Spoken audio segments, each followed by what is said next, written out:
Influencing the sale without lying.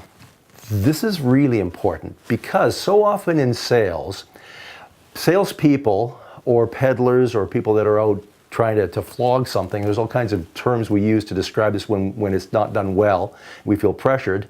They often put forward something in a way that the potential customer, the client, doesn't want.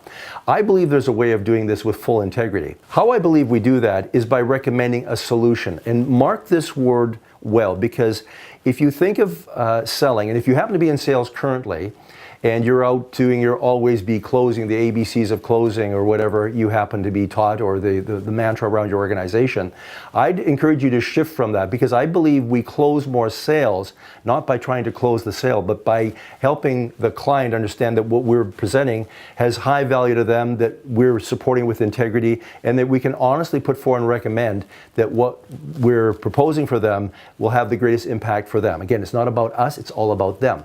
So when you think of framing your solution, let me give you a real practical way of considering this. So put yourself in a situation where you are going into a client meeting. Perhaps this is coming up tomorrow or next week, or maybe you're looking back over the last month and said, gee, you know, if I would have done that, maybe the meeting would have gone better. Here's 4 things that I'm going to suggest that you consider as you frame and craft and shape and present your solution or your recommendations. First, start with logic, because most buyers want to know that what you're proposing makes sense. So this is where you inform or you educate. There are 2 parts, but they really go together. So informing and educating is very much about logic. It's about ensuring that the person that you're asking to make a buying decision, or that you're proposing something to, that they see that it makes sense. There's steps 1 and 2. The third is make sure that they are inspired. So if you will, we're moving from the head, which is primarily associated with logic, more to the heart and to the gut, where intuitively and relationally, your buyer is now starting to open up to you, because they see that the solution you're presenting and proposing actually feels right, or that what you're proposing and how you're going to do it, it connects with them. So as a person, or your company, or your department, or the division that's going to come in to actually deliver on what you're recommending, that there's the hope and the promise that there's going to be real people who are going to look after us, not just drop a box on our front door and run. So that connection to inspire us to want to deal with you. And then the 4th one, and this is really important, because as human beings, we really only do things that we're motivated to do.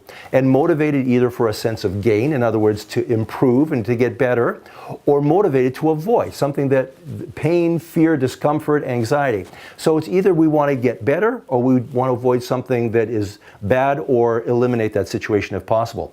So when you go to make a recommendation and solution to your clients, think of those 4 key points. Educate, inform, inspire, and motivate. If you're hitting those 4, chances, and all 4 of them ideally, but if you hit all 4 because you don't know what's going to be the hot button for your client, you will have covered the full spectrum. And right away, by designing a presentation in that manner, it will put you above your competitors. Now, quick example. I was just doing a webinar the other day where I had taught a group of people how to use this. And it was very interesting, because one of the people in on the call said this is exactly what they had done, because in my program, there is an actual framework for how to set this up and how to use it. And what was interesting was that they said that they had, in preparing for this client meeting, determined how they would hit all 4 of these points.